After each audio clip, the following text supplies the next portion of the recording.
Okay. Good evening and welcome to the December 13th, 2018 meeting of the School Board of Millbrae. I'd like to welcome our friends and neighbors from Spring Valley and also any guests that we have in the audience. We've just completed let me do the flag salute first. So Lynn, can I ask you to do the flag salute? Thank you. Right hand over your heart. I pledge Allegiance to the flag of the United States of America and to the republic for which it stands, one nation, under God, indivisible, with liberty and justice for all. Thank you.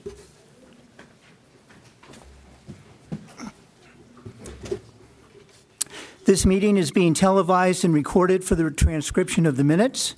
This meeting will be replayed on MCTV Channel 27 on Saturday, December 15th at 11:30 a.m. and the following Monday, December 17th, 2018 at 3:30 p.m. At this time, speakers wishing to address the board this evening should turn in the speaker's cards to the secretary. As I said, we just completed a closed session, and I will report on the action that we took therein. Okay.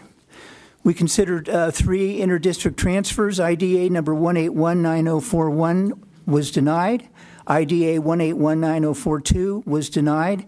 And IDA 1819043 was denied. And now we have a couple of presentations. I'm going to go a little bit. Yes? 5-4. I think we need to do approval of the agenda. Oh, I'm sorry. Yeah. Okay. I'm new at this, as you know. President Fema, if I may interject before the approval of the agenda, since there are already set up, if we can flip-flop 6.1 and 6.2 and let them perform first. Absolutely, that makes sense. All those in favor of that change? Aye. Okay, with that amendment, may I have a motion to approve this agenda? So moved. Trustee Ravello, second. Second. Trustee Barbara, all those in favor? Aye. Okay, our agenda for tonight is approved. So now it is my pleasure to have, who's going to do the introductions? Vaughn, will you do that? Sure. Trustee Fema, thank you. If I can invite Ms. Kathy Foxhoven to come and do an introduction to some famous folks that are behind me that's going to perform for us tonight. Ms. Kathy, can you introduce your lovely performers? This is the Spring Valley Elementary Glee, and they are comprised of 2nd through 5th graders, and we're going to be doing 3 songs, each one of them very different, but don't panic, it's really short. The first song, they are doing it in sign language. The second song is called Frosty's Hand Jive. And for those of you who are old enough to remember, you can do the hand jive with them. You've got it. You've got it. Okay, and the third song is from the movie Elf called Sparkle Jolly Twinkle Jingly. And we have a little surprise on that. So we will begin. Actor stance.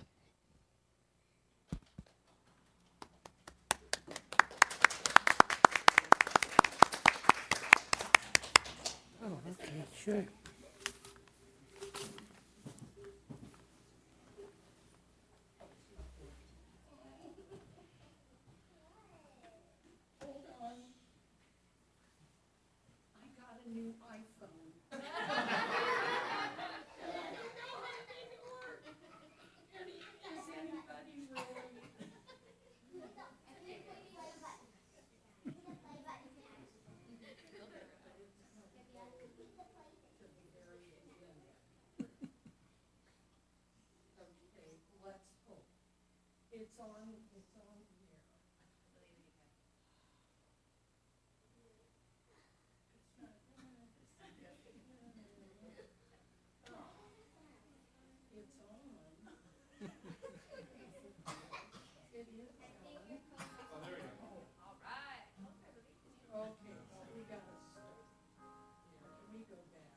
Don't go anywhere.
all our differences away.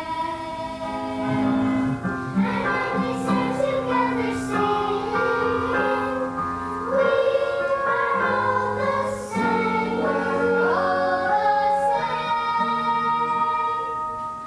We will sing a song for every season. We will sing a simple song of peace. Don't I know peace?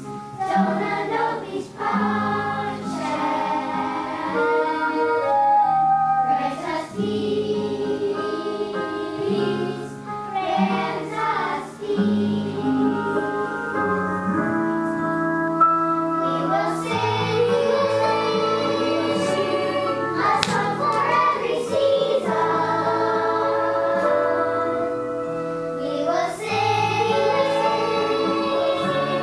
a simple song of peace.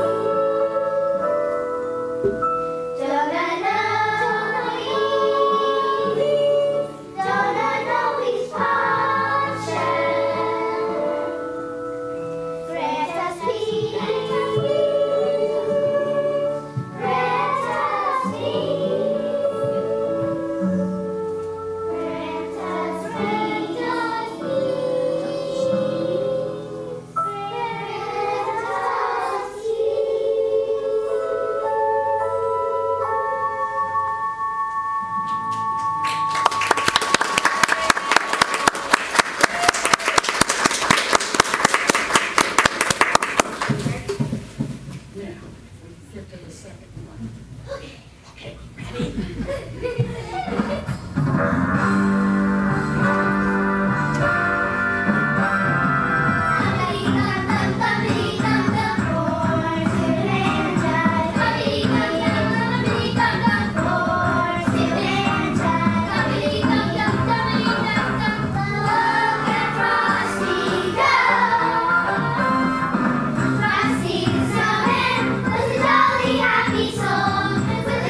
Never stop until we swim on your Christmas tree. It's sparkle, jolly, twinkle, twinkly.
Makes me tingle. Sparkle, jolly, twinkle,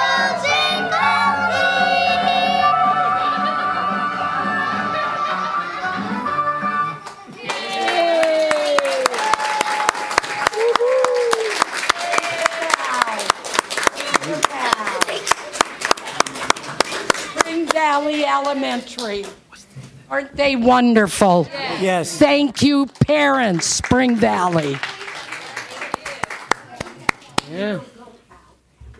Wow. So I'm going to ask my board if they have any comments they'd like to make tonight. You want to start, Don? Sure. All right. Number one, I want to tell you folks that I was so highly impressed. You know, most of the time, whenever we're graced with a group that's going to sing, everybody is singing, you know, in unison. They're singing the same parts. I don't know if you guys realize how much of a complex routine that you did because you were singing different parts. You were harmonizing. At one point, other people were singing background. You also incorporated choreography. And for the first time I've ever seen, you incorporated sign language also. So when you guys get a little bit older and if you continue on, you know, with music, I think you'll come to understand what a wonderful teacher you have and how much effort that she put into you guys.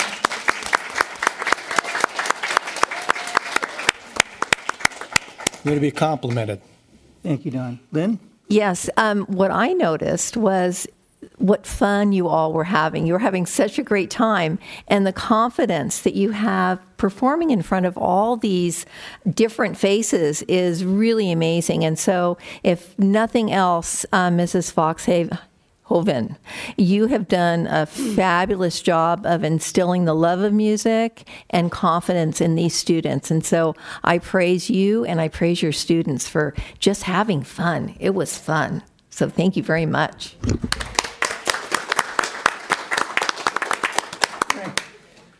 Well, Spring Valley, I want to know, can I bring you to an event and you could sing for my next event?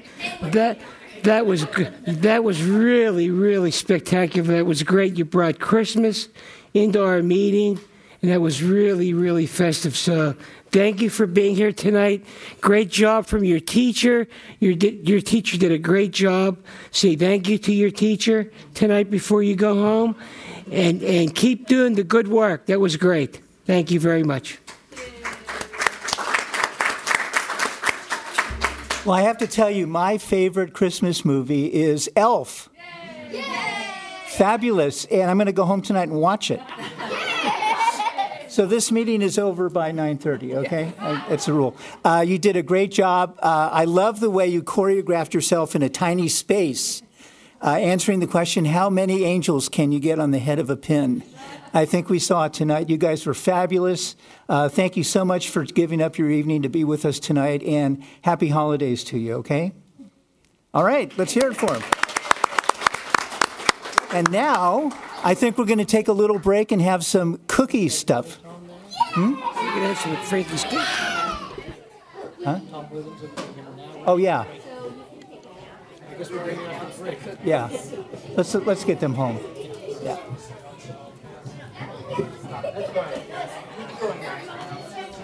Huh? Yeah, good. You can't stop the cookie. No. We got to get the kids home. Big time you.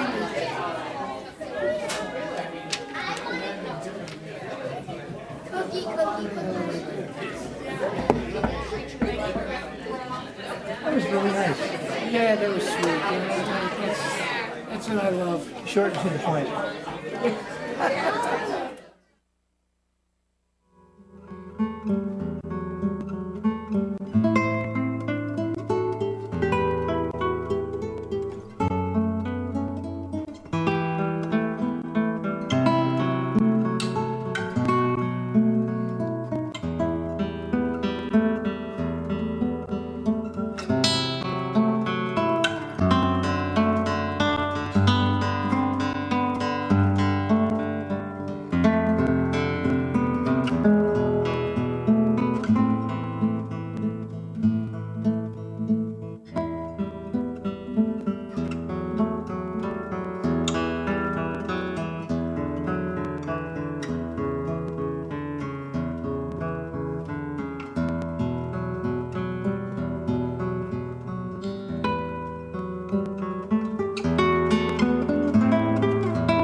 see this? Okay.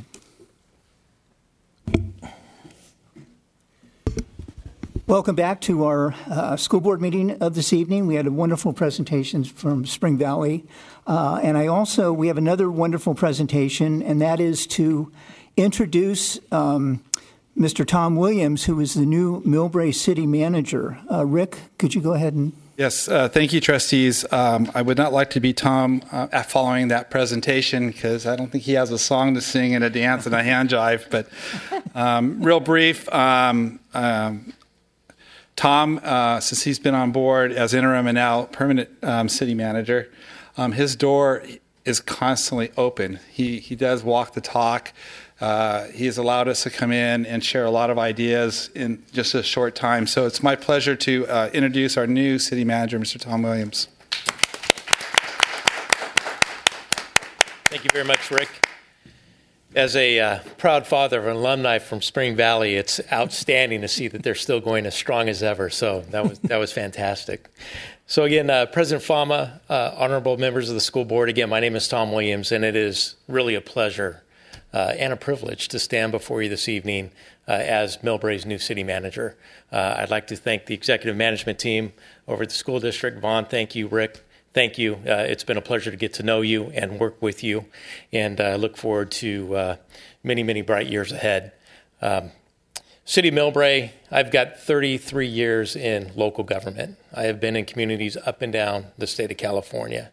I've lived in Millbrae for 24 years, and I can honestly say that this is one of the better communities and quality of life anywhere in California. We have a diverse population. We have outstanding elected leaders, executive leaders. Our community volunteerism in this community is very, very strong, and it makes for a great quality of life. And I'm thrilled to be a part of it now in local government. As you may know, the city of Millbrae has many challenges ahead of us. We're in the process of our general plan, which is really our 50-year vision and our guiding land use principles and build out for this city. But with that comes tremendous opportunity. We have several developments outside of the transit area, up and down the El Camino corridor. And as the mayor said in her State of the City, very often, or not so often, do you have a chance to make an impact, about once every 150 years in the built environment. So that's an opportunity that we have in front of us, one that I take very serious, and I just really look forward to continuing to improve the community. I also like to say that, again, as parents that raised a son in the Millbrae School District, who's now a successful sophomore in college back east, I can never brag enough about the school district. It's a wonderful district. It's a small family, and as Frank said earlier when we were talking, he said it takes a team, and the school district and the city working together as a team for this community will continue to make it successful and grow even stronger. So, as Rick said, my door is always open. I know theirs is. And I look forward to a successful relationship and working with you. So thank you. And thank you for inviting me here this evening to say a few words. Very good. Tom, if I may, I just want to acknowledge everything you've done so far in an interim basis. We've had the pleasure of working with you, intersecting on a number of different projects in town. And I can tell you, it's not a matter of being impressed. It's a matter of me knowing that I can trust you, knowing that you want to work together with us and that we want to work together with you. So I think we already have a strong relationship, even in the short term. So really looking forward to you being here, and congratulations. Yeah, thank you. Thank you. One other thing, if I may, I'd be remiss. So one of the big projects is we moved the gazebo that was over at the community center. Beautiful. And that was our staff that did that. And this Saturday, starting at 3 o'clock from 3 to 5, we have a ribbon cutting ceremony. The actual ribbon cutting will start at 3:30. We'll have refreshments. There'll be a little singing group out there, and Santa Claus will show up. So bring the kids, bring your pets, because we're going to have pictures with pets and Santa, and just a nice little community event and a celebration. So nice. Hopefully you can all attend. So thank you. Thank you. Thank you.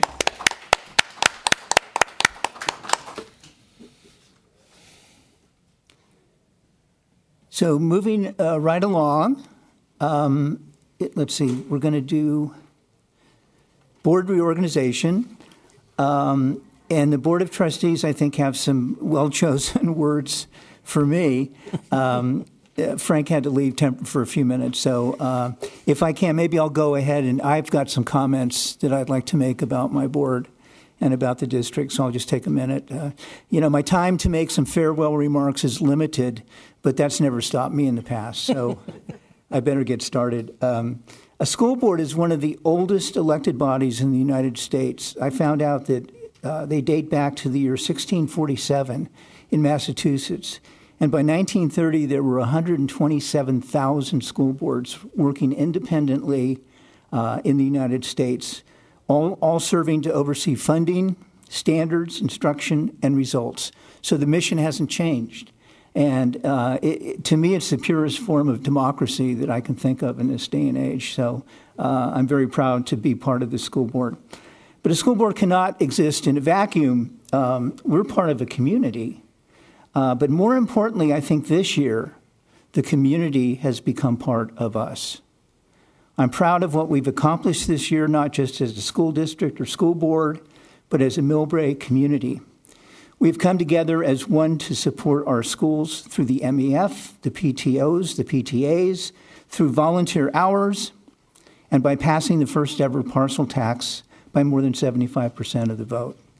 As a result, we have been able to meet or exceed our LCAP goals, which guide us, expand our programming, and provide a safe and professional learning environment. I'm proud of our teachers, staff, administrative team, community supporters and service providers, our parents and volunteers, and our residents who value education in much the same way that we do.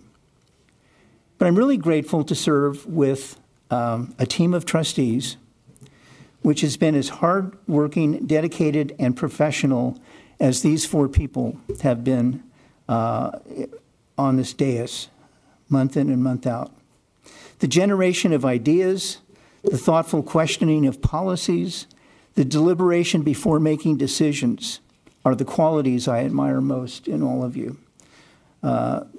These folks show up prepared and are willing to disagree, but always be respectful of each other. They show up prepared, and they're not afraid to disagree with one another. I think the key phrase is they show up, emotionally, mentally, physically. These are high-quality volunteers who give their time, their talent, and their treasure at all times. I love you, and I'm looking forward to continuing have us work together. So I gave you each a little card if you want to take a look at that. It's a thank you note, and we did make stars, holiday stars, for my Board of Trustees to support the Millbrae Community Foundation, but also because I love you guys. And this is just a picture of the star for each of you. So thank you. God bless you, and thanks for everything you've done. Okay.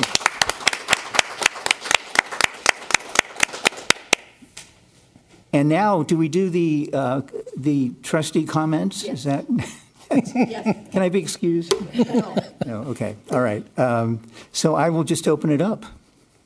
Can I go first? Oh boy. Oh, I've been waiting a year for this. So, that was so sweet of you. That was heartfelt, and I was going to cry a little bit because mine isn't that sweet. Whoops. Okay. So I've just been into the season and carols and songs and holiday stuff. So I put together a little poem for you based on a real famous holiday poem or song.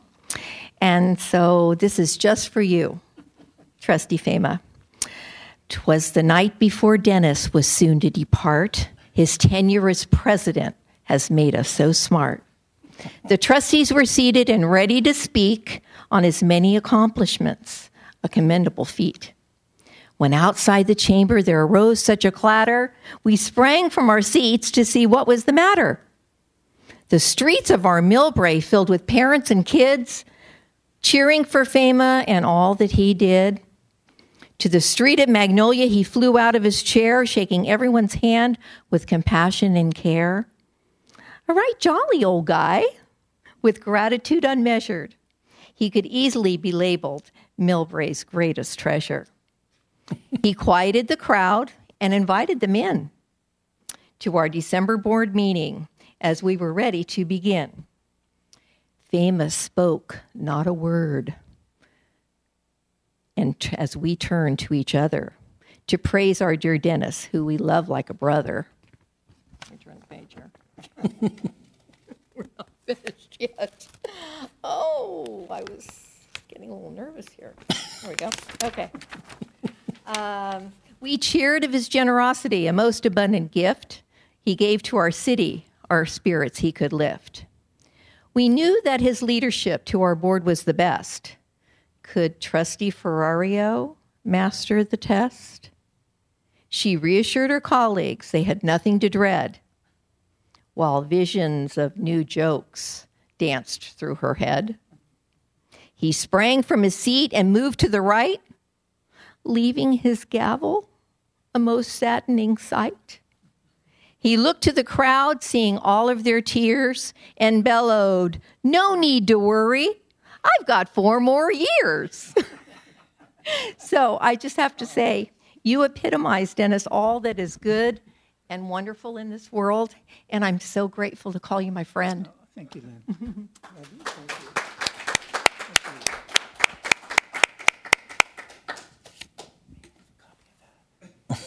Yes, for a price. That's great. Okay. Is that it? You want me to go? I better go last. Oh, okay. I think everybody's going to leave after I'm done. Okay. All right. Well, on that note, Dennis is known as a man of many, many accomplishments. Really far more than we have time for me to list. But those accomplishments are really a byproduct. They're a byproduct of who Dennis is as a person.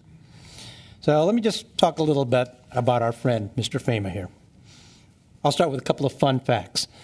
I don't know how many of you folks know it, but, Dennis spent a lot of years as a basketball referee for youth leagues and school leagues. One of my brothers-in-law was a fellow referee with Dennis, so that's how I knew. And Dennis, as we all know, has a great sense of humor. So there was one time when I found out what his sense of humor was really like. He said to me, Don, you're the second smartest person in this room next to me. And I said, well, that's a wonderful compliment, Dennis. And then it dawned on me, we were the only 2 people in the room. But, what has made Dennis so impactful, not only in this position, but within the community, are, in my view, 3 great characteristics. Number 1, he's a doer. He takes the initiative, he applies it consistently, and he's not afraid to wear many hats and support many causes. He's a person of great integrity. He not only does what he says, and he walks the walk. He treats others fairly, and in doing so, he earns the respect and trust of others. And that leads to his positive leadership. As we know, we are in a climate right now where so many of our leaders take a divisive approach to trying to get things done. And Dennis is the antithesis of that. Where others are disruptive, alienating, and discordant, Dennis preaches just the opposite. He wants us working together. He does it in a calm, controlled manner. And he plays to our positive instincts, not our weaker instincts. He encourages collaboration. And most of all, he works for the greater good rather than his personal agenda.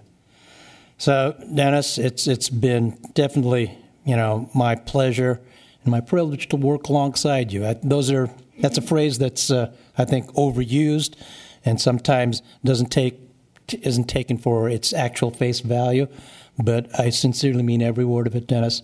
It's just been, a real pleasure to be here with you. Thank you, Dennis.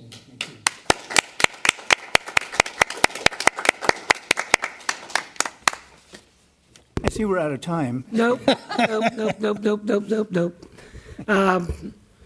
They've said so many nice things about you, but they've selected me to roast you.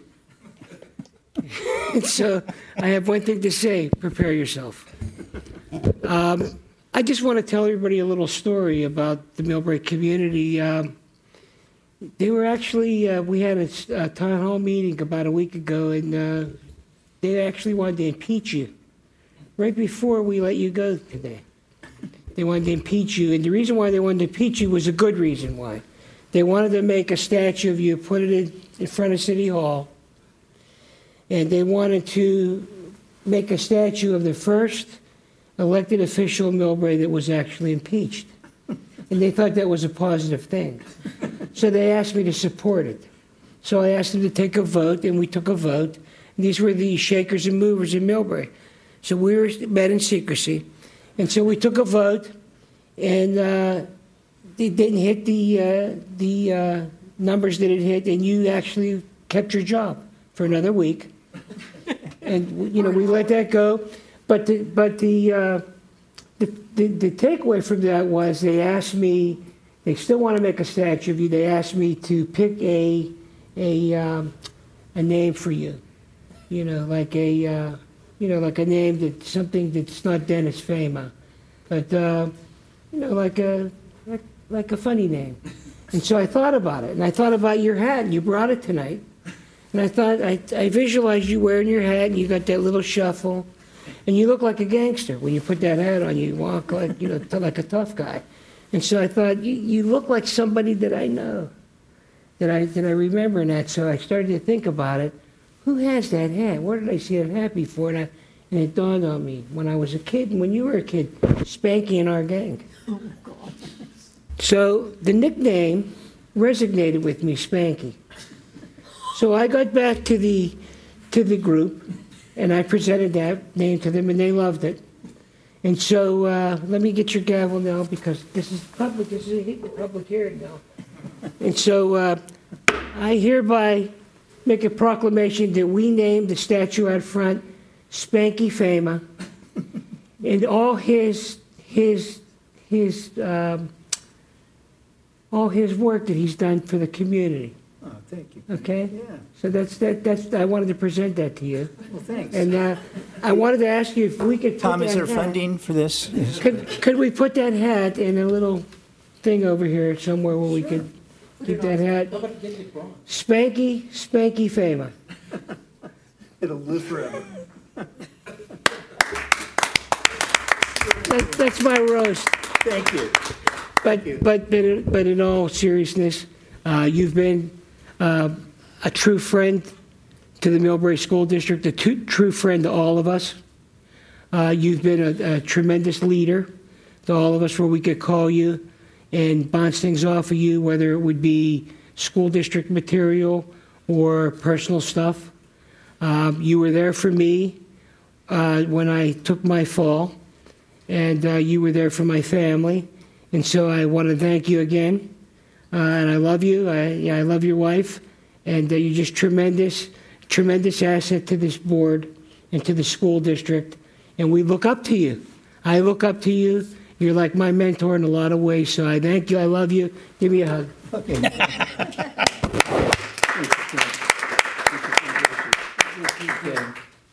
And Spanky, one more thing. Yes. This is from all of us in appreciation for who you are. A cat. I got a cat. Another hat. Oh, that's So that's Thank you. for you and Sherry to enjoy. Oh, thank you Okay? so much. Thank you. Wow.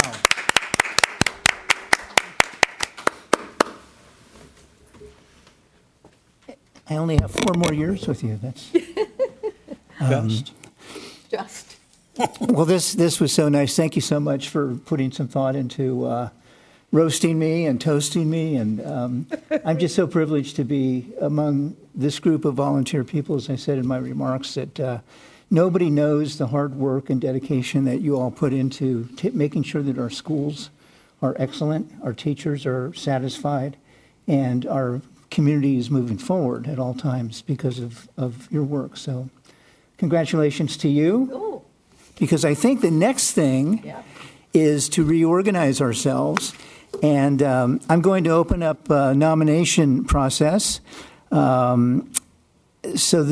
first of all have nomination for the election of the 2019 president of the Board of Trustees.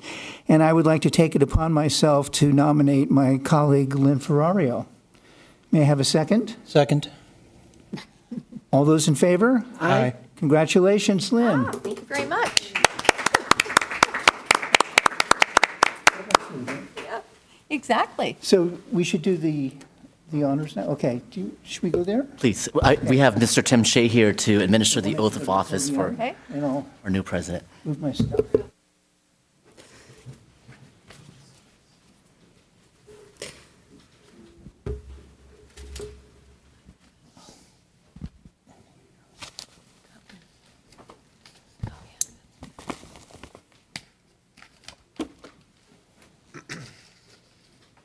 Lynn, it's my pleasure to administer this oath to you, the same one the President of the United States takes. Members of Congress and Senate, this is the oath of office, President Millbrae School District Board of Trustees. I, Lynn Ferrario, Do solemnly swear that I will support and defend the Constitution of the United States the Constitution of the United States and the Constitution of the State of California and the Constitution of the State of California against all enemies, foreign and domestic, that I will bear true faith and allegiance to to the Constitution of the United States and the Constitution of California, that I take this obligation freely without any mental reservation or purpose of evasion, and that I will well and faithfully discharge the duties upon which I am about to enter. Congratulations. Congratulations. You've done this before. First time. First time. Yeah.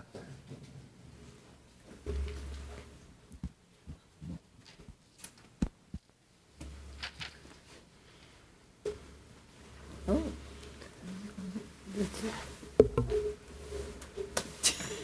You didn't put it in my chair. Here.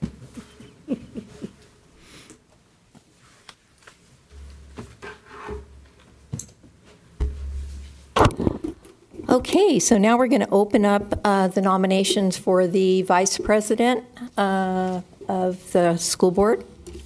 And can I open it up to a nomination? I'd like to nominate Maggie Musa.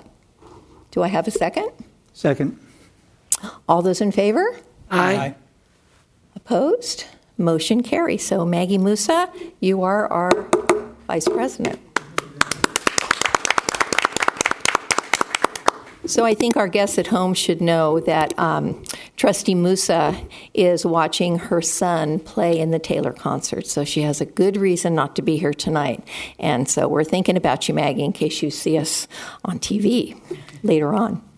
Okay, we need a nomination for the Office of Clerk. Do I hear a nomination? I'd like to nominate Don Ravello. Second? I second. All those in favor? Aye. Opposed? Motion carries. Thank you. So administering the oath will be Trustee Fema.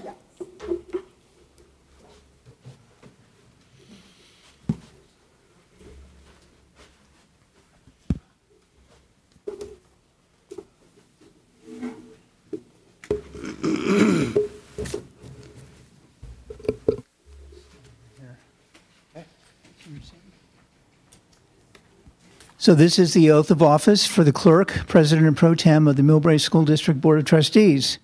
Please repeat after me. I, Don Ravello, do solemnly swear that I will support and defend the Constitution of the United States that I will support and defend the Constitution of the United States and the Constitution of the State of California and the Constitution of the State of California against all enemies, foreign and domestic, against all enemies, foreign and domestic, that I will bear true faith and allegiance that I will bear true faith and allegiance to the Constitution of the United States and the Constitution of California, to the Constitution of the United States and the Constitution of California, that I take this obligation freely,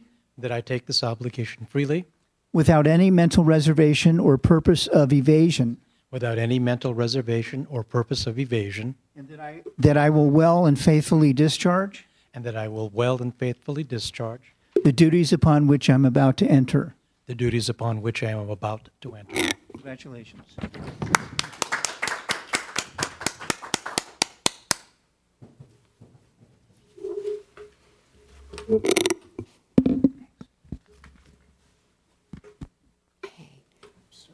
Okay with 3. Oh, yes. Okay.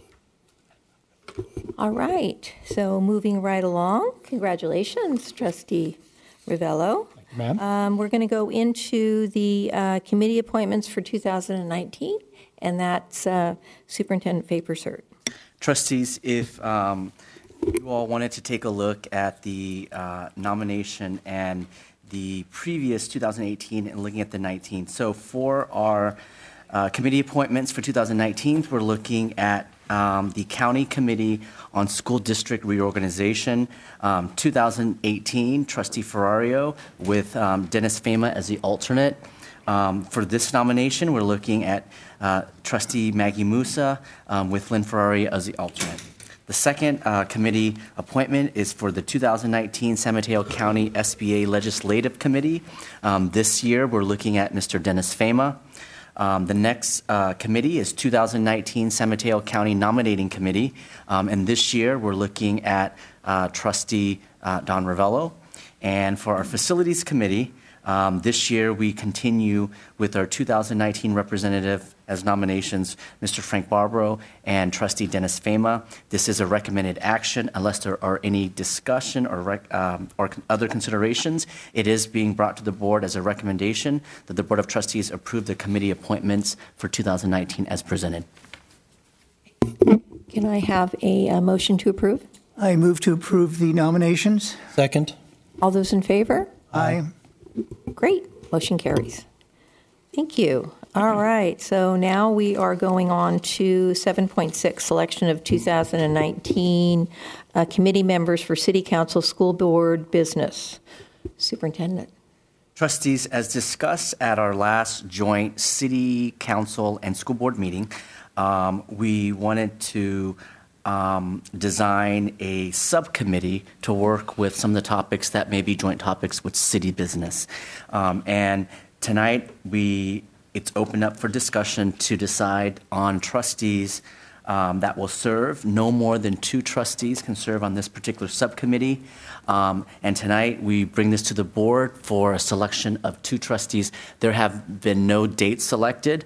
Some topics that have been presented as a discussion are staff/workforce housing, continued conversation regarding park and recreational programs and Millbrae School District, and lastly, conversations regarding our facility user agreements.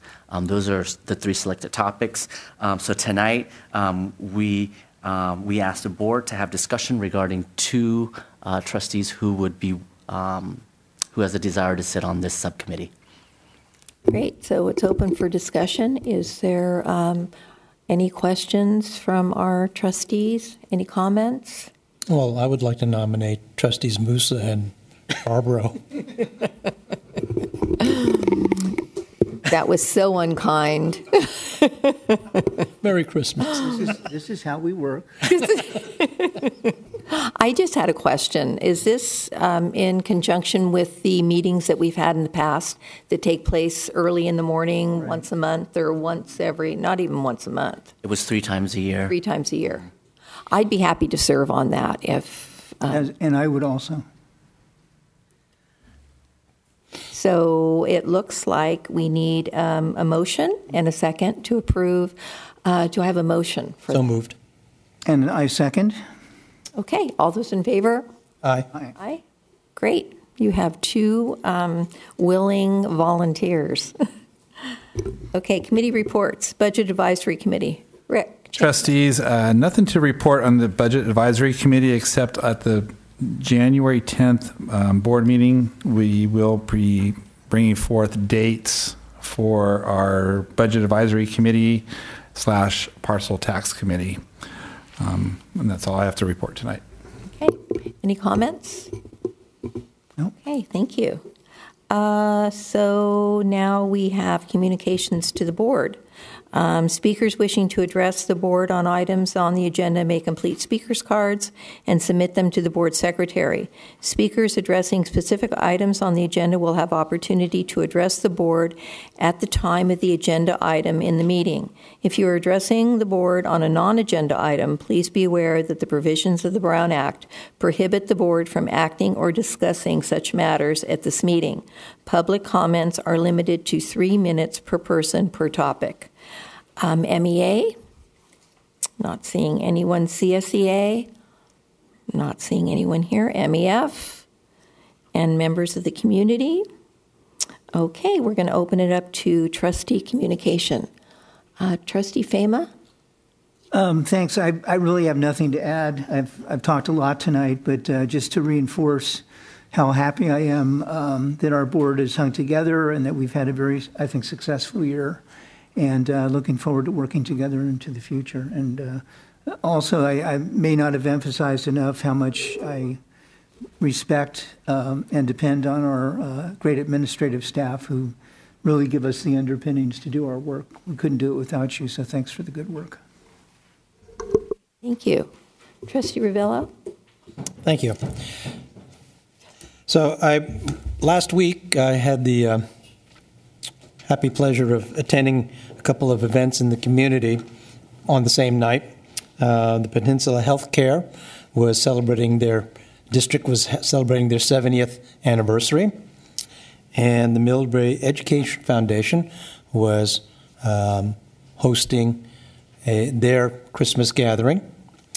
So both of them were wonderful events, different, but I think they both symbolized the recognition within our community of the value of supporting education and the need to work together as a community. And it also enabled me to just further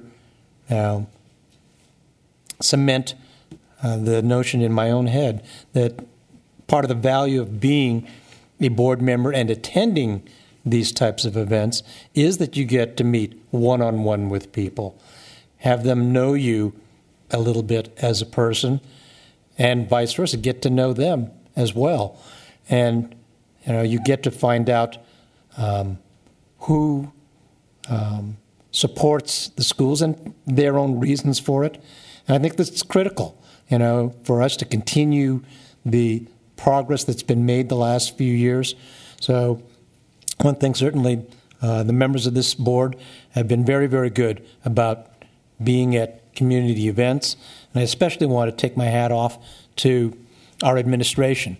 They do an excellent job of being present, being visible, and most importantly, building a relationship with the community. And that's so critical to the ongoing work that we all have here. I think it was vitally important to the success that the district had with the parcel tax. I don't think if the community didn't have the relationship with our administration that they currently have, I'm not so sure that we would have gotten that parcel tax passed. I genuinely think that. So anyway, I was very appreciative of the opportunity to attend both of those functions, and certainly I think I want to pass on to everybody in the audience the board's wish that we all have a safe and very happy and memorable holiday season. Thank you. Okay, well, I just wanted to mention that I'm grateful to have this opportunity to serve on our board as president this next year. I'm just so pleased at how our community has progressed together under this board and the leadership of our superintendent. Millbrae has always had a fantastic reputation, and people are coming from all over just to be a part of our magnificent school district. As I look forward to opportunities ahead in 2019, I'm excited to further elevating all the wonderful programs that we've been providing for our students and elevating those programs with rigor, safe, healthy, and to nurture future leaders. I believe that change happens when local, grassroots, and community level people come together. So with this spirit of involvement in mind, I encourage everyone in this room and everyone watching tonight to help us keep this promise to our students, to our children, to stay involved, to stay active, and stay committed. So with that, happy holidays to everyone, and that concludes our comments. Okay, Superintendent.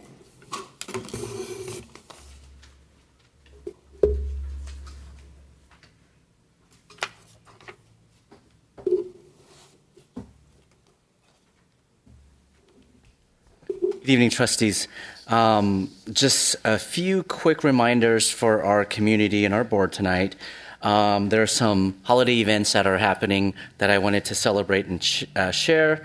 On behalf of the board and district administration, we had an opportunity to spread some holiday cheer at our campuses.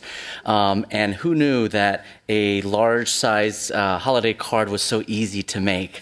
But we recycled some boxes that were in our workroom to be able to create holiday cards for each of our sites, and they were treated with some gifts and some treats earlier this week as well as last week. And so our staff is very appreciative, and certainly the appreciation to our staff and happy holidays to each member. Holiday music events for this and next week, as our new board president alluded to, Trustee Maggie Musa is at the Taylor's Band concert, which was slated for tonight at 7 p.m. On Tuesday, another opportunity. Dr. Gonzalez is leading the Strings concert, 7 p.m. At Taylor Auditorium as well. Today, I had the opportunity to witness our dress rehearsal for our elementary winter concert. And that's slated for next week on December 18th at 8:30 at Lameda Park. And then on Friday, December 21st at 8:30, the winter concert will be held at Spring Valley School. For our community, our 2019-2020 registration window is opening. It's slated for January 23rd through February 22nd of 2019. That is a window for our priority registration, families that are new to the district, to include TK to 8th grade. If you're brand new, that is the registration window for us. Families need to make appointments at their respective school sites before bringing information for our site registration process. And for the fourth year, our TK Kinder Panel event for our new families is slated for Thursday, January 17th at 6 p.m. This year, we are going to look at it at a smaller scale. We'll be hosting that at Spring Valley Elementary Multi-Use Room. We learned that there will be a science fair that night as well, and so an opportunity for our families to engage after the panel meeting. For our new families as well as our returning families, the board has voted our first day of school for 1920 is Thursday, August 22nd, and last day of school, Friday, June 5th, 2020. Please mark your calendars. This was primarily for Trustee Barbara tonight, but certainly just as an overview for the trustees and our community at home, we have finally finalized our agendas.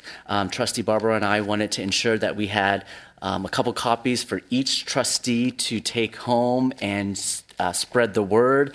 I have some copies that are available, but just to give an overview for the finalized program, we are slated for CPR Saturday, which is Saturday, February 2nd, 2019. The entire CPR Saturday is from 8:30 to 12 p.m. 12 p.m. 8:30 to 9, the Millbrae Lions will be hosting a continental breakfast. It's a mix and a mingle from 8:30 to 9. And from 9 to 9:30, Trustee Barbaro and the American Heart Association will be presenting acknowledgments and awards to both Trustee Barbaro's daughters as well as the Mills Physical Education Department. And from 9 to 9:30, we also be introducing the sessions and information booths. At 9:30, all sessions and all tables will be open. As you can see, we have about 8 to 10 folks who slated for that day to present information, share information for the community. It is a community-free event. Also during our CPR Saturday, with the support of the Central County Fire Department, at 10 o'clock, it's a 30 to 45-minute session. Our fire department will be offering a hands-on CPR training on the flyer as well as on the online promotion piece. We'll have a registration link. Later that afternoon, late afternoon, we have a CPR certification that's slated for 2.5 to 3 hours. The session time happens at 11:30, so that'll go until about 2 o'clock. There's a registration link for that registration process as well, and it's on the flyer. We have a URL, and the Central Fire Department is wanting to bring out as many volunteers as he needs, and so when we solidify those numbers will be reported to our Central County Fire Department for CPR Saturday. So we look forward to that. Any questions, because it does get a little complicated, any questions about CPR Saturday? All right. As a friendly reminder, our second annual Millbrae Education Foundation Gala, we were hoping to have sales tickets information before we left for the holidays, but it's not quite ready yet. And so just wanted to remind the trustees and their community to save the date. It is slated for March 2nd, 2019. The theme is The Great Gatsby, and it will be held at the Hilton San Francisco Burlingame location once again this year. Looking ahead, for the trustees, we do have our Cabinet and Administration Holiday Celebration. We have finalized. It will be at the Terrace Cafe from 4 to 7 on Thursday, December 20th. As a friendly reminder to our families, on December 21st, we have a minimum day at 12:15 at all school sites. Winter recess, December 22nd through January 6th. And our classes do resume on Monday, January 7th, for a regular school day. And lastly, for a community, those two special dates, save the date, CPR Saturday and our second annual gala. And in closing, on behalf of the Board of Trustees and District Administration, we wish our families that are watching tonight a happy holidays 2018 to each and every single staff member and their families. And that's my update for tonight. Thank you. Any comments, trustees? Great. Thank you, Vaughn. Okay, looking at the consent agenda, do I have a motion to approve? So moved. Second? Second. All those in favor? Aye. Motion carries. Thank you. District business, first interim report. Mr. Champion.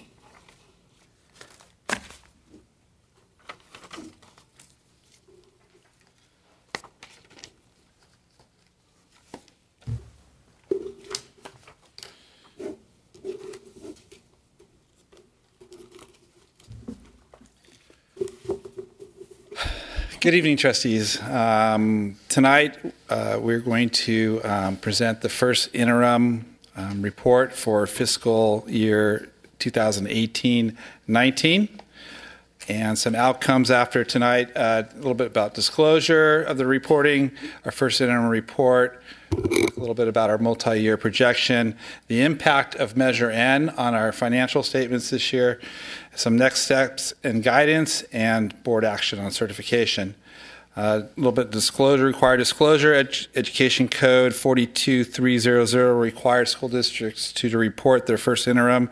This report encompasses the period from July 1st, 2018 through October 31st.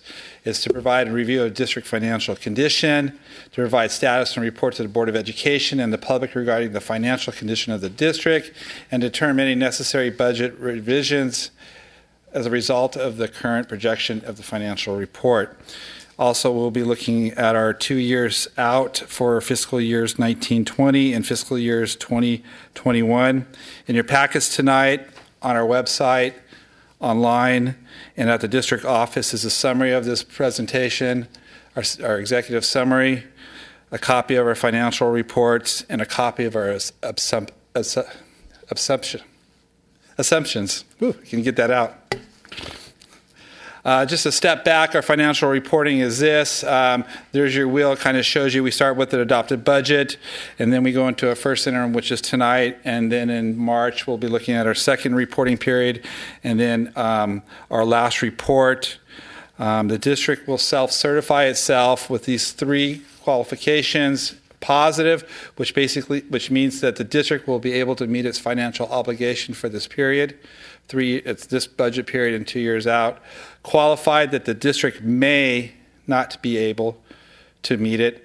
And the negative certification means that the district will not be able to meet its financial obligations.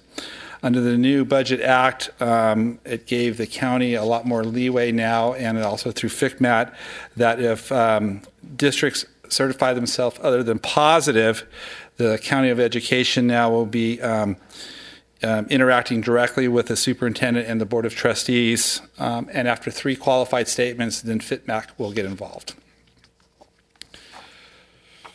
So really quick, little step back too, we're going to look at enrollment versus ADA. As we know, enrollment really is the driver of our expenditures. That's where we make our prediction of what we're going to have in children that come into our district. This drives not only our facilities, but of course our hiring of staff and our operational level. ADA drives our revenue, and we're a LCFF district funded district, and our revenue produces from the result of who shows up. Okay, just a little snapshot of our district, where we're at today. We are in declining enrollment. We project what's called straight line enrollment. In other words, we look at our third graders this year, next year they'll be our fourth graders, and so on. So that's how we make our projection on our enrollment. And for our kinders that are new to our district, we are now using our demography study that we just presented last couple board meetings ago. So that's how we come to our projections of our enrollment. Okay? But for our district, we are slightly decreasing for this year and the next 2 years out. One of the, with all the advantages in funding from the LCFF that school districts have enjoyed over the last couple of years, one of the greatest risks now to districts is the increasing pension obligation of districts. This is a huge risk to the district's fiscal solvency going forward. Just two quotes there from CalPERS. That's the greatest risk to the system continues to be the ability of employers to make their financial contribution. And there is evidence that some public agencies are under significant strain absorbing these required increases. This is a report from November 18th, 2018 from the risk report from CalPERS. CalSTRS has the similar issues and problems with funding. Again, a quote, increase in unfunded liability will likely result in a need for higher contributions in the future. As you can see behind me, there's a graph there of increasing. It doesn't seem a lot, and when you really look at the graph and you hear the numbers, that PERS is going to go up 2.5% this fiscal year compared to last year, and STIRS is going to go up 1.5, and it's the same increments, 2 and 1 going forward. But we really want to see what is the impact to Millbrae School District. As you can see, our costs increase for this year of $300,000 is our impact of increasing pension costs. That's this year and every year going forward for the next 3 years. As we look at the future years, on top of that is another $322,000 in the year 2 years out, and in the third year it's another $200,000. So you can kind of see the math that the costs are piling on our resources and our funding resource. But just to give you a snapshot of what the real dollar is when you compare it to the percentage. First Interim report. How do we get our money? This has been a popular slide to show how the money pours into the where it comes from for our LCFF funding. We are still completely dependent on the state of California. A portion comes from the state, and then property taxes. So it's always a question of Millbrae property taxes. We pay so much, but we're in a district that doesn't meet the threshold, so a portion still comes from the state and it's backfilled. So just to give you an idea. And a lot of our revenue, of course, as you know, can only be spent in certain ways. In other words, it's restricted. Another caveat for this fiscal year, 2 years ahead of schedule, the LCFF is now fully funded 2 years ahead of schedule, which helps in the interim. But now in the out years, there is no new revenue source except for COLA. Real quick snapshot of how we get our money. Can't even read this here. A good chunk of it obviously comes from the state, a little bit of federal and state, and then of course we always ask, where does Measure N fit in? That's where Measure N fits in our local revenue. We're ahead of our budget. Our first interim report is 26 million. Those are reversed. Sorry about that. And we budgeted 25 million in. The main cost difference is Measure N, contributions that come in from Measure N, and also, of course, what they call the super COLA. It's a new word. Originally, the state of California has a COLA, and it was supposed to be 2.5% in January, and it went up to 3% in May, and in June it went up to 3.71%. They call it a super COLA. It's a new term now, I guess, because of the increased dollars that came into Prop 98.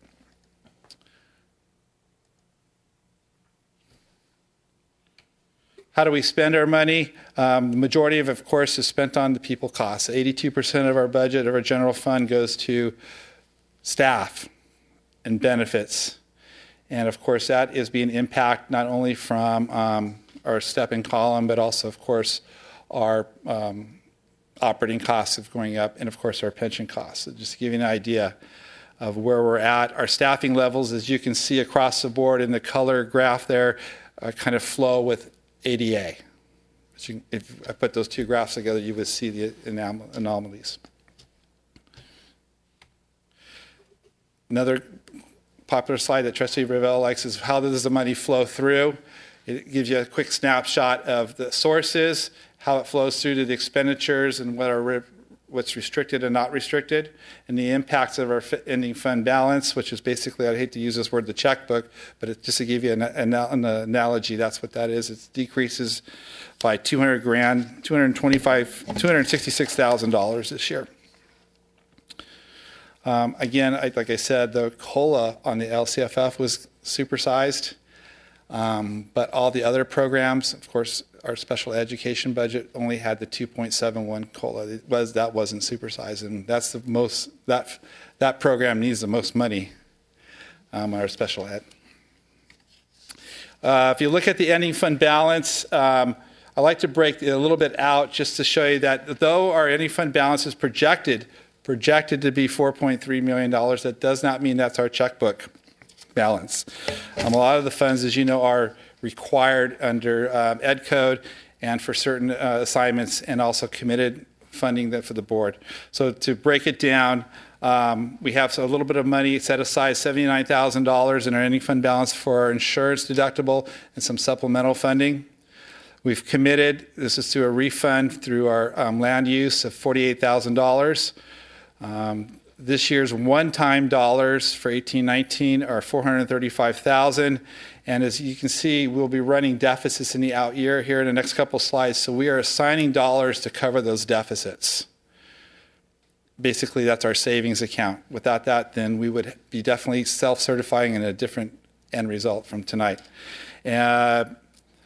Board policy. We've had a board policy that says that we will have 17% in reserves, including the 3% that's required by the state.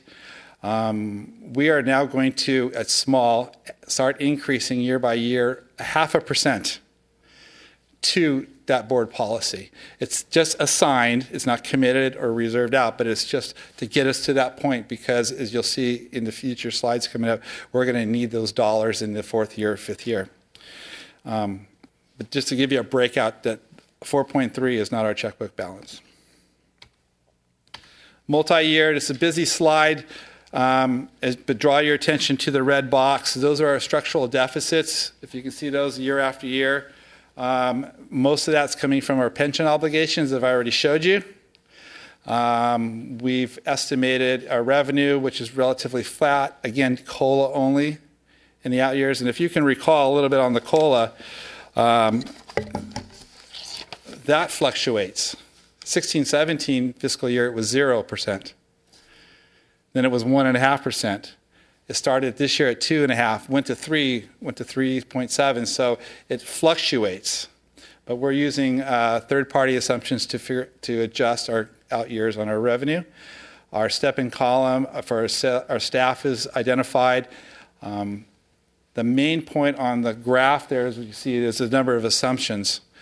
We, at one time, Trustee Fema asked last year, where do we use assumptions? How do we get them? Where do we derive them from? And as you know, we've talked about that in previous, but a lot of that comes from our internal records, our payroll records, and third-party sources such as school services and FCMAC and the County Office of Education. Multi-year plan, again, just to show you, to illustrate, if you have structural deficits, you're starting to pay those deficits with your reserves. And this graph here off to the left is showing you a decrease in our reserves. Impact of Measure N. So as Trustee Barbo said years ago, that we needed three things. We needed to sell some property, we needed a strong foundation, and we also needed a parcel tax. And we got all three. Those would have solved the problem, except now we've got this new impact of pension cost obligations that are eroding that purchasing power. But without Measure N, we would be telling a different story tonight. If you look out in that third year, on the 2021's column, it shows a negative unassigned balance. And that's when you start saying you can't meet your obligations in the out years. And that's not the way we need to go. With Measure N, though, it has allowed us tonight, through these projections, as you can see, to meet our obligations all 3 years. Okay. But if we're still spending X dollars, as we projected, our fourth year out, which we don't report tonight, but we will reporting at the end of this school year, because it'll be a new budget year and we'll roll over. So Measure N is making an impact, just like it says. It's attracting and retaining teachers, and it's restoring and keeping and maintaining programs. Again, we have various other funds. Cafeteria fund, those are some of the balances. Cafeteria fund is doing wonderfully. It's now at self-sustaining itself and no longer requiring a contribution from the general fund and the other related funds of facility use. Some next steps. This is guidance from the County Office of Education. Of course, these are repetitive, just like last year, but the message hasn't changed, that they're still concerned about our growing deficits and that we need to start addressing those, our spending. The new revenue will only be COLA now, and it's projected to be 2.5% next year. Again, use your one-time monies for one-time uses. And exercise caution and maintain flexibility in our collective bargaining process and identify those uses, and maintain a reserve much greater than the required 3%. In a letter of approval, September 14th, just a couple months ago, from the county approving our budget for this year, I just want to highlight again what they say, and I'll read it tonight. It is required that the multi-year projections show an increasing operating deficit in the general fund. Although the district has set aside funds for future revenue shortfall, it is important to address the spending deficits early to maintain fiscal solvency.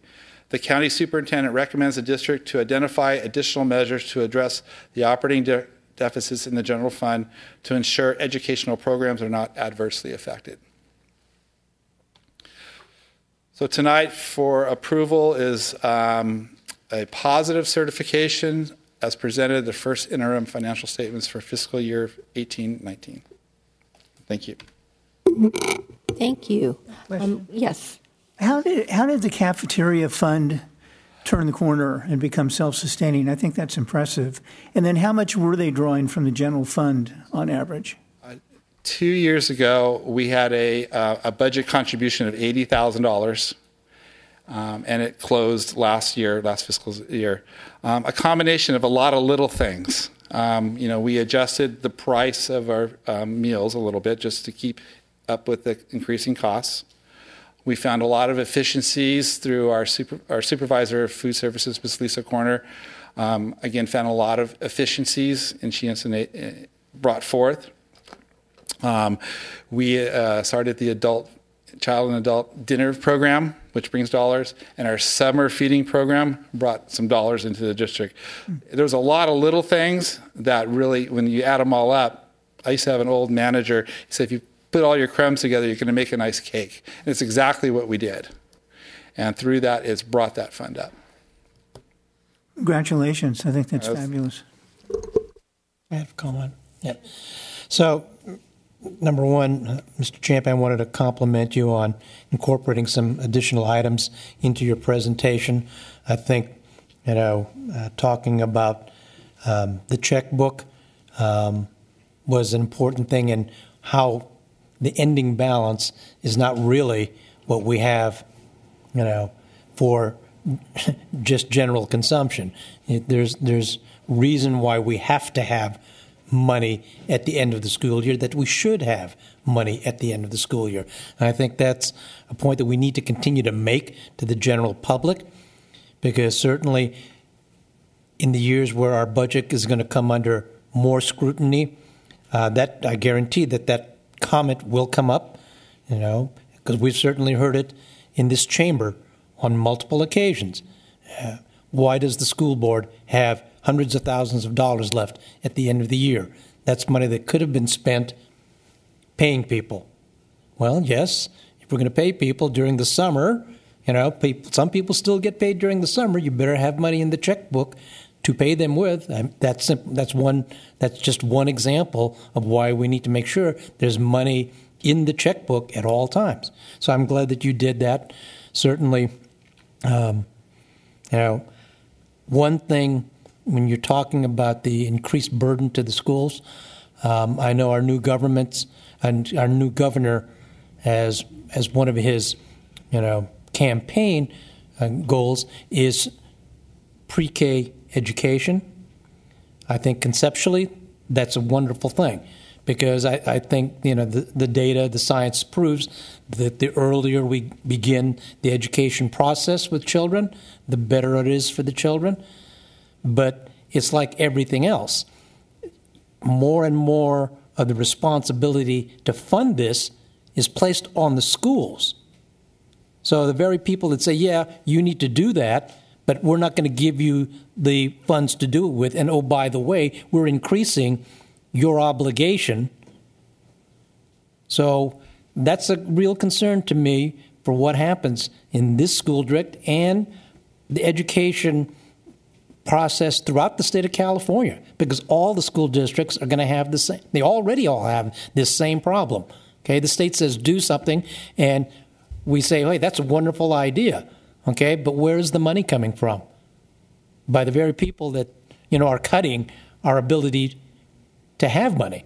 So I don't mean to be alarmist, but I do want to make sure that we're cognizant that as a community, we have this challenge facing us, not just this year, but in all the coming years. Because I don't see the state of California taking the foot off the pedal when it's placing responsibility on the local districts.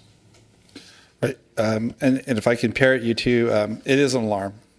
I'm sounding the alarm in a subtle way that we need to address these concerns and these revenue shortfalls. And today, as we go into next year's the 1920 budget cycle. I just had a comment, Rick, on page 6 when we looked at the ADA slide.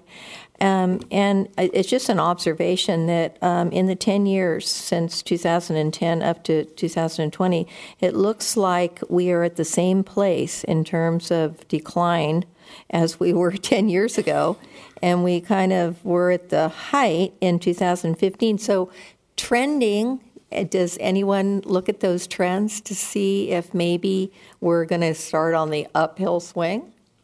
Well, if you recall from our facility study from SchoolWorks, they looked out 6 years, and they looked at a variety of factors: birth rates, transfers of ownership of residents, new development. Those would project an upswing. This report only goes this year and 2 years out. And so for these purposes tonight and this presentation, it's just looking at that 3-year period, this year and the next 2 years out. It's interesting to observe. Oh, yes. So, and then the other thing is, and I know you don't have a number for this, but are we going to do the 0.5 increase this next year for our reserves? That's in here. Yes. Okay, so that's up for approval. And then also, what would that equate to, money-wise? Just ballpark. Well, just to give you an example, the 3% reserve, I don't have it right in front of me, but I believe it's 800 and something, 35,000 or something. Is that what it is? That represents approximately 2 weeks of payroll. Okay. So to give you an idea, if you divide it out, it's okay, got it. A day or two of payroll. Okay. Perfect. I can do the math. Okay, great. So I'd like to entertain a motion to approve the first interim report. So moved. Second. All those in favor? Aye. Motion carries. Thank you. Thank you, Rick. Thank you again. Okay, so now we're looking at 13.2, change in the classification of mental health lead therapist job description and salary schedule. Superintendent. Trustees, there's a new document that was placed before you. This is the actual document, so we will need to reflect this in our minutes as tonight it is being proposed as an action item. In review of the previous job description, specifically the classification, the license that we required did not meet the certificated standard, which meant that that person would not be able to be paid according to the county's requirements. And so tonight, in consultation with CSCA, we are changing the classification from the previously adopted job description to enter into the classified bargaining unit. We don't have the salary schedule listed because it will live in the existing classified salary schedule, range 47, with the workdays at 185. Essentially, we're proposing tonight a classification change from certificated to classified. And tonight it is being presented to the board for approval, pending CSCA's ratification and approval on their end. And so tonight, I bring this to the board tonight for your approval as presented. I have a quick question. How does this change from certificated to classified change the activities of this position? What does it take away, or what does it add? The job description itself, in terms of the program description and layout, exact same qualifications, exact same program description. It doesn't change the duties and responsibility. The only shift and change was the requirement of the licensing. So they would be doing the exact same duties, exact same responsibilities, no change whatsoever. Okay. And how marketable is this position as written now? We actually have this position filled as a using a third party, and we went through the interview process with the old job description, and we were able to interview a few candidates, and we did actually select a particular candidate. However, in review of the job description, we were not able to bring that person on board because of the licensing requirements that we had listed. And so we're bringing this back out.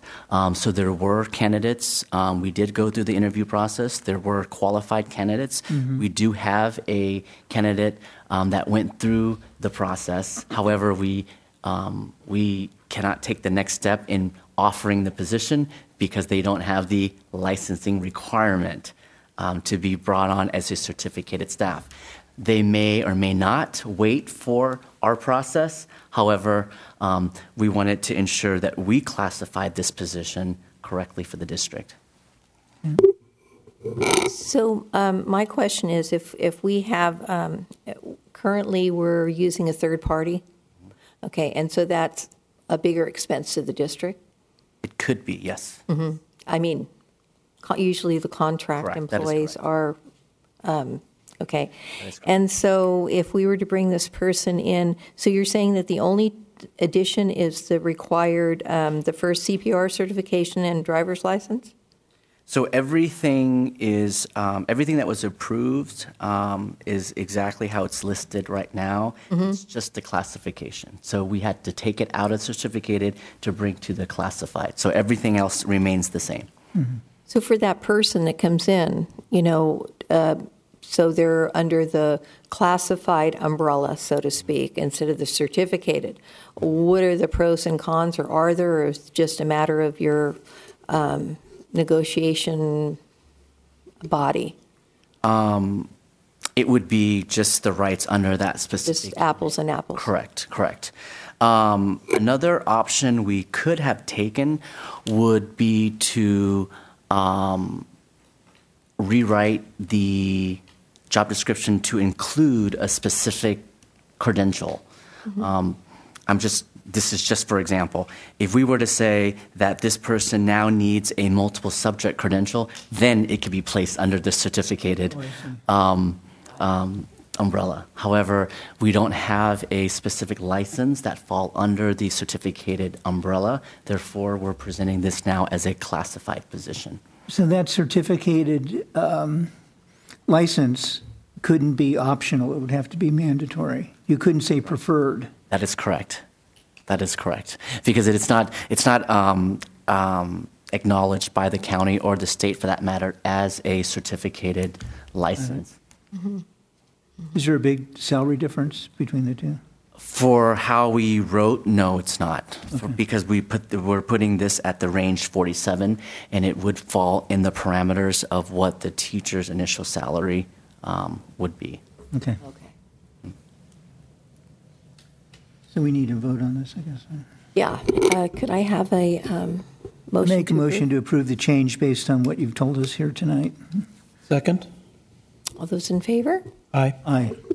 Motion carries. Okay. So now moving on to 13.3 SB 165, Local Agency Special Tax and Bond Accountability Act, requirements for Measure N. Mr. Champion. Yes. Trustees, this is for information only. This is a report out under Senate Bill 165, which I'll call the Act instead of repeating everything you said, President Ferrario, that the chief business official of the issuing a local agency shall report with its governing board no later than January and report out at least once a year thereafter the annual report containing the following: the amounts of the funds collected and expended, and any projects authorized to be funded and identified in the subsection Though this is for fiscal year 17-18, and as we know, we did not collect any dollars or expend any dollars in 17-18, but our advisor said since the measure was passed in June of 2018, which would fall in this fiscal year, we're reporting 0 special taxes collected and $0 expended for this period. And this is just information only to report out. No action needed. Thank you. Do we have, is our oversight committee in place? Because they'd have to be part of this, wouldn't they? The accountability? Yes. Yeah. Are they in place yet? Or? We're going to report out at our January 10th meeting here. Thanks. Okay, future agenda items, CPR Saturday and LCAP annual mid-year review. Any other items? I'd like to suggest discussing the role of immersion and a plan to perhaps develop a greater role of immersion in our curriculum in our school district.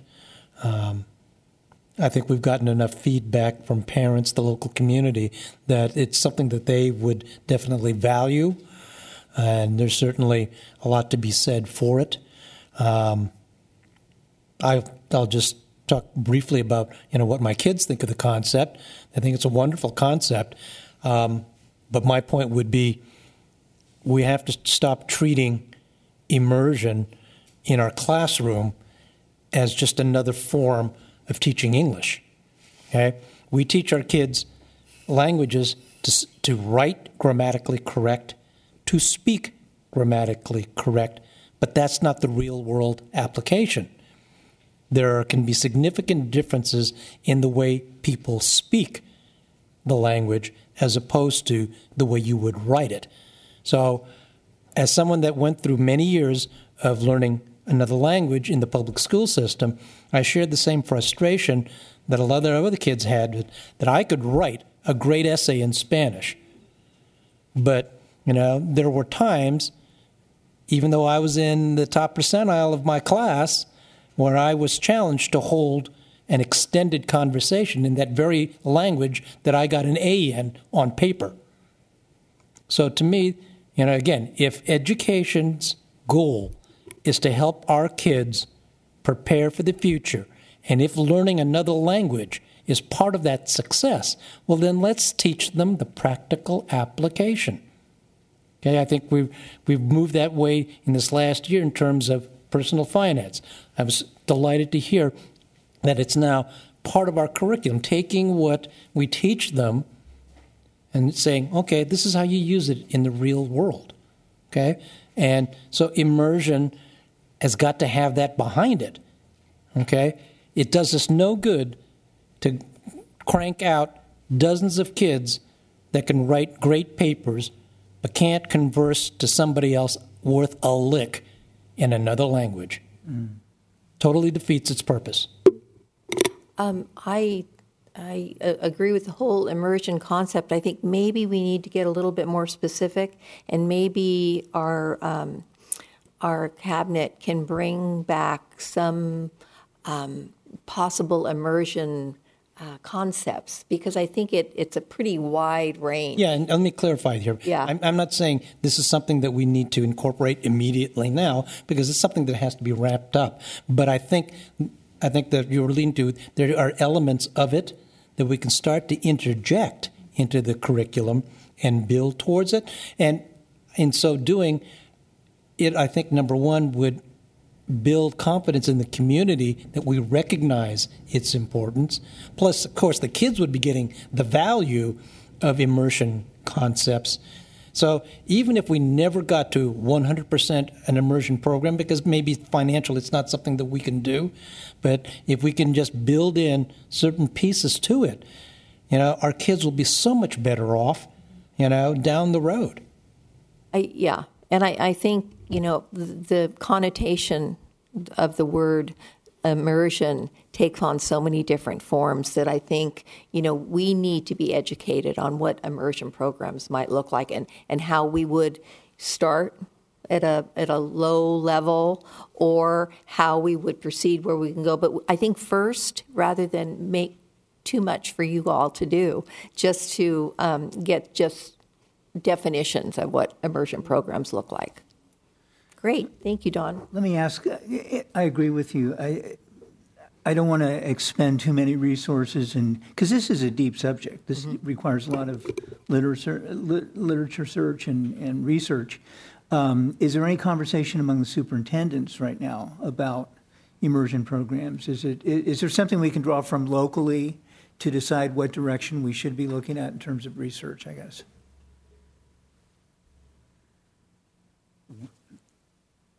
In my conversation with a fellow superintendent who happens to be the south of us, they have actually a initial presentation for their board on the 1st January 2019. And so South San Francisco has invited me to attend their board meeting because they are having the very first initial conversation about an immersion program. And I do believe they're starting with just the surveying the community. And so we certainly can take a look at where we are, but absolutely, I have not had a conversation with the other superintendents. It's a quick email just to say, can somebody please take me from point A to point B? But certainly the first step would be just to take a look at what South San Francisco. Might be some interest on the board. Back to us what you learn. Yeah, there might be some interest at the board level to attend that meeting. Yeah. So if you let us know about it. She'll confirm if that is placed on the agenda. Great. Perfect. Okay. Thank you. And if that is all that we want to add. We're 10 minutes early. Maybe I didn't finish my comments. I was a little short. I'm going to put Spanky to bed now. No. Right. This meeting's adjourned. Thank you. Thanks, man.